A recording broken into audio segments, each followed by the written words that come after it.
जो लोग इस वीडियो को देखने के बाद में चैनल को सब्सक्राइब नहीं करते वो 3 दिन में गायब हो जाते हैं। तो दोस्तों एक बार मैं फिर से हाजिर हूँ आपके लिए एक नई वीडियो लेकर। तो दोस्तों आज की हमारी इस मूवी का नाम है हैलोवीन पुसी ट्रैप किल किल। तो मूवी की शुरुआत होती है 31 अक्टूबर 2004 में, जहां पर पाकिस्तान के इस्लामाबाद में अमेरिकन आर्मी और टेररिस्ट के बीच में गोलीबारी चल रही थी और अमेरिकन आर्मी ने बहुत सारे टेररिस्ट को मार डाला था। लेकिन इतने सारे टेररिस्ट के ऊपर काबू पाना बहुत मुश्किल था और उनकी आर्मी बहुत कम बची हुई थी, लेकिन फिर भी वे लड़ते रहे। लेकिन एक टाइम ऐसा आया कि टेररिस्ट ने उन्हें पकड़ लिया और अपने कैंप में लेकर चले गए। अमेरिकन आर्मी भी उन टेररिस्ट के सामने झुकने वाली नहीं थी और इसीलिए टेररिस्ट का लीडर एक अमेरिकन आर्मी का सर काटकर उसके शरीर से अलग कर देता है और एक के सर पर गोली मार देता है और एक आर्मी वाले के फेस की पूरी चमड़ी चाकू से काट कर निकाल ली जाती है। सीन यहीं पर कट होता है। फिर हमें अमेरिका में हैलोवीन पार्टी दिखाई जाती है, जहां पर बहुत से लोग अपनी मर्जी से डिफरेंट ड्रेसेस पहनकर अपने दोस्तों के साथ में हैलोवीन पार्टी को एंजॉय कर रहे थे। वहां पर एक लड़कियों का म्यूजिक बैंड भी था जो कि हैलोवीन पार्टी में गाना गाने जा रहे थे और उनके बैंड का नाम था किल पुसी किल। उनका सॉन्ग खत्म होने के बाद में डीजे स्पीड और मिस्टी गाड़ी में बैठकर नशा करने लगे थे और एम्बर और कैट एक दूसरे को किस करने लगे थे क्योंकि वे दोनों लेस्बियन थी। और नशे करते करते मिस्टी और स्पीड कपड़े खोलकर मेकआउट करने लगे थे। वे दोनों इंटीमेट होने ही वाले थे कि तभी एक व्हील चेयर में बैठकर वहाँ पर एक आदमी आता है और गाड़ी के पास आकर चिल्लाने लगता है। स्पीड बाहर आता है और वो आदमी मिस्टी को अकेला छोड़ देने को कहता है। फिर स्पीड इस बात से गुस्सा होकर उस आदमी को मारता है और मिस्टी गाड़ी से बाहर आकर स्पीड को गालियां देती है क्योंकि वो एक अपाहिज को मार रहा था। और उसी टाइम सारी लड़कियां और रोजर वहाँ पर आ गए थे और सभी स्पीड को ही गलत बोलते हैं। तो स्पीड वहाँ से गुस्सा होकर थोड़ी दूर आगे पीटर नाम के एक लड़के के पास जाता है और वो आदमी भी उसी तरफ जाता है। सभी लड़कियों को वो आदमी बहुत अजीब लग रहा था और उसके फेस पर बहुत सारी बैंडेजेस बंधी हुई थी और वो खून से सनी हुई थी। स्पीड पीटर के साथ कहीं पर चला गया था तो उनके बैंड का रात का शो कैंसिल हो गया था। तो रोजर, एम्बर, कैट, नटालिया, मिस्टी ब्रिगेड को लेकर कहीं पे घूमने निकल गए थे। अब रास्ते में वो एक गैस स्टेशन पर रुकते हैं और आपको तो ये पता ही है हॉरर थ्रिलर और स्लेशर मूवी में गैस स्टेशन न आए ये हो ही नहीं सकता। मिस्टी कार से निकलकर उस गैस स्टेशन के अंदर जाती है और फ्यूल डलवाने के बाद में वे लोग मिस्टी का वेट करते हैं पर वो अंदर से नहीं आती है। तब ब्रिगेड अंदर देखने जाती है पर अंदर कोई नहीं था। सभी मिस्टी को ढूंढते हैं पर वो उन्हें कहीं नहीं मिलती और न ही उसका फोन लग रहा था। तभी वहाँ पर डेल नाम का एक आदमी आता है और वो लोग उसे मिस्टी के बारे में पूछते हैं। डेल वहीं पे काम करता था और वो इतने ज्यादा नशे में था कि वो उनके किसी भी सवाल का जवाब ठीक से नहीं दे पा रहा था। मिस्टी का कोई पता नहीं था तो वे सभी वहाँ से निकलकर मिस्टी को बाद में ढूंढने आने वाले थे। लेकिन अब उनकी गाड़ी स्टार्ट ही नहीं हो रही थी क्योंकि गाड़ी की बैटरी पूरी तरीके से जल गई थी और वो अब ठीक नहीं हो सकती थी। एम्बर डेल से दूसरी कार के बारे में पूछती है। डेल बताता है कि उन्हें वहाँ से कुछ दूर एक कार मिल सकती है। वो ये भी कहता है कि बाद में वो उनकी कार को ठीक कर देगा। वे सभी डेल की कार में बैठकर निकल जाते हैं और डेल उनको एक घर के सामने लेकर आ जाता है जहाँ पर हैलोवीन के कुछ साइंस लटके हुए थे और उन सभी को लगता है कि वहाँ पर हैलोवीन की पार्टी हो रही है।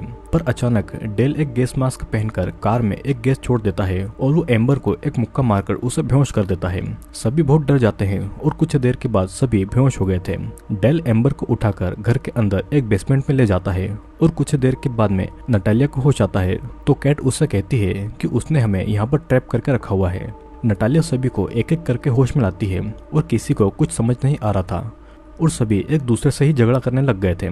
कैट एक लोहे का रॉड लेकर उस रूम की दीवार पर मारती है पर इतनी मजबूत दीवार ऐसे ही थोड़ी ना टूटने वाली थी। तभी उस रूम में एक आवाज गूंजती है कि तुम सभी एक वार गेम में हो और तुम्हें 3 रूम को पार करना होगा तभी तुम यहाँ से निकल सकते हो। लेकिन दूसरे रूम तक जाने के लिए किसी एक को खुद मरना या फिर किसी और को उसे मारना होगा, मतलब कि किसी न किसी को अपनी जान देनी होगी। कैट को उस आदमी की आवाज याद आती है कि ये वही आदमी है जो कि व्हीलचेयर पर था। लेकिन खेल के पहले वो आदमी एक एक्सपेरिमेंट उन पर करता है। उसके बटन दबाते ही एक गैस उस रूम में लीक होती है जिसे सूंघकर सभी के दिमाग पर ऐसा असर होता है कि सभी अपने सबसे बड़े डर को अपने सामने देखने लगते हैं। अपने डर को सामने देखकर वे सभी वहाँ से भागते हैं और चिल्लाते हैं और उस गैस ने उनके दिमाग पर काबू कर लिया था। कुछ देर के बाद में वो आदमी गैस बंद कर देता है। फिर उन लोगों को एक गन ढूंढने को कहता है जिससे कि उस गन से एक पर्सन को मारकर दूसरे रूम में जा सकते हैं। कैट और ब्रिगेड गन को ढूंढने लगते हैं और बाकी सभी उनको उस आदमी के कहे अनुसार करने के लिए मना कर रहे थे। ब्रिगेड को वो गन मिल गई थी और तभी वहाँ से एक डोर से मिस्टी उनके पास आती है उसके फेस की एक साइड की चमड़ी बिल्कुल चिरी हुई थी और वे लोग मिस्टी को संभालते हैं। वो उसे उसके फेस के बारे में कुछ नहीं बोलते हैं। ब्रिगेड वहाँ से निकलने के लिए किसी पर गन चलाने वाली थी और सभी उसको ऐसा करने से रोकते हैं। अगर उसने अपना डिसीजन 30 सेकंड में नहीं लिया तो उनके साथ कुछ बुरा होगा, लेकिन ब्रिगेड किसी को भी मार नहीं पाती है और 30 सेकंड पूरे होते ही वहाँ की पाइप से एसिड गिरने लगता है और सभी के शरीर एसिड में जलने लगते हैं। सभी तड़पने और चिल्लाने भी लगते हैं और रॉजर एसिड के पाइप को अलग करने की कोशिश भी करता है, पर वो ऐसा नहीं कर पाता है। अब कुछ टाइम के बाद में एसिड गिरना रुक जाता है और सभी के शरीर पर जलने के निशान बन गए थे। उनके शरीर से खून निकल रहा था और वो आदमी फिर से एक गैस को छोड़ता है और उनको आखिरी मौका देता है अपना डिसीजन लेने का। ब्रिगेड ये सब सहन नहीं कर पा रही थी और वो रॉजर पर गोली चला देती है, पर गैस की वजह से उसे कुछ नजर नहीं आ रहा था, तो एक ही गोली से रॉजर और मिस्टी दोनों मारे जाते हैं और उनके मरते ही वो गैस भी अब रुक गई थी और तभी अगले रूम का डोर खुलता है। सभी को उनकी मौत पर बुरा लग रहा था, लेकिन उन्हें खुद भी बचना था और वे सभी दूसरे रूम में चले जाते हैं। अब इस तरफ हम देख पाते हैं कि उस आदमी की वाइफ बर्था और उसकी बेटी डोरोथी थी। उन्हें इस खेल के बारे में पता था और वे भी उसी की तरह साइको थे। डोरोथी का फेस भी नॉर्मल बच्चों की तरह नहीं था और वो बहुत अजीब तरह दिख रही थी। तभी उसके घर के बाहर बच्चे ट्रीट लेने आए थे और बर्था बाहर जाकर उन बच्चों को एक कैंडी देती है। वे बच्चे थोड़ा नाराज होते हैं, पर उनकी मॉम उन्हें थैंक यू कहने को कहते हैं। फिर वे वहाँ से जा ही रहे थे कि तभी बर्था उन पर एक बॉम्ब मारकर उन्हें मार डालती है। दूसरी तरफ स्पीड अपने दोस्त पीटर और उसके भाई बिली के साथ पार्टी कर रहा था और वे लोग ड्रग्स भी ले रहे थे। वे नशे में पूरी तरह से डूबे हुए थे। इस तरफ उस घर में फिर से कुछ हेलोवीन पार्टी के लोग आते हैं, पर कोई डोर नहीं खोलता है, तो वो जाने ही वाले थे कि तभी वही आदमी आकर इन तीनों को बिना वजह गोली मार देता है और बर्था उन लाशों को वहां से उठाकर ठिकाने लगा देती है। अब पार्टी से निकलकर जब पीटर, बिली और स्पीड जा रहे थे तो स्पीड को उसी गैस स्टेशन पर रॉजर की कार दिखाई देती है। स्पीड कार से उतरकर डेल से उस गाड़ी के लोगों के बारे में पूछता है और डेल उसी घर का रास्ता उसे दिखा देता है। डेल की बातें भी स्पीड को अजीब लग रही थी और वो कार में बैठकर उन्हें ढूंढने के लिए निकल जाता है। अब यहाँ पर लड़कियां दूसरे रूम में चली जाती है और वहाँ पर एम्बर अपने शरीर को आईने में देखकर डर जाती है और तभी पिछले रूम का डोर भी अब बंद हो गया था। स्पीड कार से निकलकर उस घर के अंदर जाता है और वो उसी रूम में जा पहुंचता है जहां पर वे सभी लड़कियां थी। उसे वहां पर रॉजर और मिस्टी की लाश दिखाई देती है और वो समझ नहीं पाता है कि वो लोग यहाँ पर कैसे मारे गए और यहाँ पर वो क्या कर रहे थे। पीटर और बिली वहाँ पर आते हैं और बिली बहुत नशे में था। अब तीनों के अंदर आते ही उस रूम का डोर अपने आप बंद हो जाता है। वे दरवाजा खोलने की कोशिश करते हैं, लेकिन उसका कोई फायदा नहीं होता और ना ही वहाँ पर कोई फोन का सिग्नल भी आता है। वो आदमी उनको भी वहाँ के सीक्रेट गेम के बारे में बताता है, पर उन तीनों को कुछ समझ नहीं आ रहा था। अब सभी लड़कियों को यही टेंशन था कि उनमें से अब कौन मरेगा और वे सभी चाहकर भी एक साथ वहाँ से नहीं निकल सकते थे। वो आदमी उन्हें पास के रूम में लड़कों की आवाज सुनाता है और कैट को पता लगता है कि वो स्पीड है। वो आदमी उन लड़कियों को 60 सेकंड में सिलेक्ट करने को बोलता है और कहता है कि या तो उनमें से कोई एक मरे या तो लड़के के रूम के गैस की वजह से वे सभी लड़के मारे जाए, जिसके बाद में टाइम स्टार्ट हो जाता है। ब्रिगेड उन लड़कों को मार दिए जाने को बोलती है ताकि वे सभी कुछ टाइम बचे रहें। एम्बर और नटालिया भी कोई भी डिसीजन नहीं ले पा रही थी और कैट ब्रिगेड से कहती है कि वो उसे मार दे क्योंकि वो इन सभी चीजों से परेशान हो गई थी, लेकिन ब्रिगेड से ऐसा नहीं होता है। अब लड़कों के रूम में गैस लीक होती है और उनको सांस नहीं आ रही थी। वे लोग तड़पने लगते हैं और इधर लड़कियों के बीच में गन को लेकर झगड़ा हो रहा था और गलती से गन कैट के हाथ में आ जाती है और कैट ब्रिगेड पर गोली चला देती है। अब ब्रिगेड के मरते ही लड़कों के रूम का गैस बंद हो जाता है। लड़कियों का तीसरा रूम खुल जाता है और वहाँ पर चली जाती है। लड़कों को जब होश आता है तो उनकी स्किन पूरी लाल हो चुकी थी और मुंह से झाग निकल रहा था। सभी अपने आप को संभालते हैं और इधर लड़कियों को दूसरे रूम में एक गन मिलती है। नटालिया वो गन उठाने वाली थी, पर कैट उसे अपनी गन दिखाकर रोक लेती है। नटालिया कैट पर ही शक करने लगती है क्योंकि सबसे पहले होश में कैट ही आई थी और उसको पहले से पता होगा कि ये सब होने वाला है और वो इसीलिए इन सब चीजों के लिए रेडी थी। अब कैट इन जवाब में उन बातों को झुठला देती है और कैट गुस्से में नटालिया पर ही गोली चला देती है, लेकिन उस गन में गोली ही नहीं थी और मौका देखकर नटालिया गन उठाने जाती है, लेकिन कैट और उसके बीच में फिर से झगड़ा हो जाता है और गन उनसे दूर चली जाती है। अब एम्बर उस गन को उठाकर उन लोगों को झगड़ा नहीं करने के लिए कहती है, लेकिन वो नहीं रुकते हैं और एम्बर की गोली नटालिया को लग जाती है और नटालिया वहीं पर मारी जाती है। लेकिन फिर भी वो आदमी उन्हें वहां से नहीं निकलने देता है क्योंकि अब इस गेम में नए प्लेयर्स आ गए थे और वे वही लड़के थे। दूसरे रूम में स्पीड गुस्से में एक मशीन को तोड़ने लगता है और तभी उस रूम में डेल आ जाता है। डेल के हाथ में एक गन था और डेल स्पीड को मारने लगता है। फिर वो बिली को गोली मार देता है और पीटर अपने भाई को मरता देखकर बहुत होता है। अब डेल पीटर से बातें कर रहा था और मौका देखकर स्पीड उसके पैर में एक कील घुसा देता है और वो उसे मारने लगता है।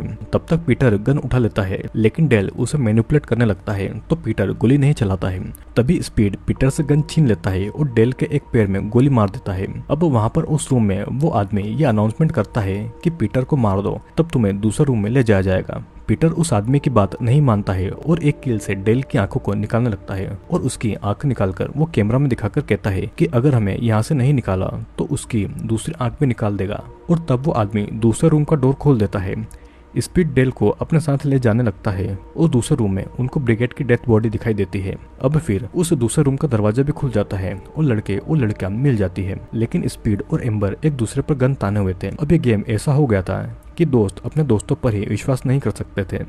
डेल लगातार कुछ भी बोले जा रहा था तो स्पीड गन से उसके मुंह पर मारता है और वो उससे वहां से बाहर जाने का रास्ता पूछता है। डेल के कहते ही वो आदमी एक और दरवाजा खोल देता है और वहाँ पे एक गन थी, उस गन से कील निकल रही थी और सभी वहां से भागते हैं। कैट के ऊपर एक कील घुस जाती है और घबराहट में वो पहले वाले रूम में ही आ जाती है।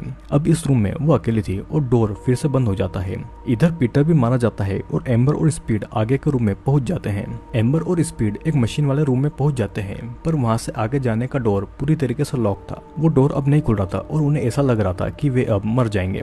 कैट किसी तरह से अपनी पीठ पर लगी कील निकाल लेती है और वो आदमी वहां पर तेज वॉल्यूम में एक साउंड चला देता है। कैट उन आवाजों को सुनकर तड़पती है और चिल्लाने लगती है और उसके कान और नाक से खून निकलने लगता है। कैट की आवाज एम्बर और पीटर भी सुन पाते हैं, पर वो चाह कर भी उसकी मदद नहीं कर पाते हैं क्योंकि उन्हें ये पता ही नहीं था कि कैट के साथ में क्या हो रहा है। अब स्पीड उस आदमी को ये सब रोकने के लिए कहता है और अचानक उस रूम का डोर खुल जाता है। अब उनको ये डिसाइड करना था कि वो कैट की तरफ उसे बचाने जाएंगे या दूसरे डोर से अपनी जान बचाने के लिए बाहर निकल जाएंगे। स्पीड कैट के पास जाना चाहता था, पर एम्बर उसे समझाती है कि अगर वो बाहर निकलते हैं तो मदद लेकर आ सकते हैं और तब वे दोनों वहाँ से बाहर निकल जाते हैं। अब इस तरफ कैट के रूम में डोर खुलता है, लेकिन वो बाहर नहीं निकल पाती है और वो वहीं पर चिल्लाती रह जाती है। एम्बर और स्पीड चलते चलते एक जगह पर आ जाते हैं और एम्बर वहां पर नजर रखे हुई थी और स्पीड स्विच बोर्ड को देख रहा था। एम्बर को पता ही नहीं लगता है और डेल आकर किलो वाली एक लकड़ी स्पीड के सर पर मार देता है। स्पीड पूरा खून से सन गया था। अब डेल फिर एम्बर को पकड़ के उसके कपड़े फाड़ता है और वो उसका वहीं पर रेप करने लग जाता है, लेकिन एम्बर उसके प्राइवेट पार्ट पर मारकर उसे गिरा देती है और रस्सियों से उसका गला दबाकर उसे बेहोश कर देती है। अब फिर वो आदमी एम्बर को एक लिफ्ट पे उठने को कहता है और एम्बर गन लेकर लिफ्ट पर चढ़ती है, जिसके बाद वो उसी रूम में आ जाती है जहाँ पर वो आदमी था।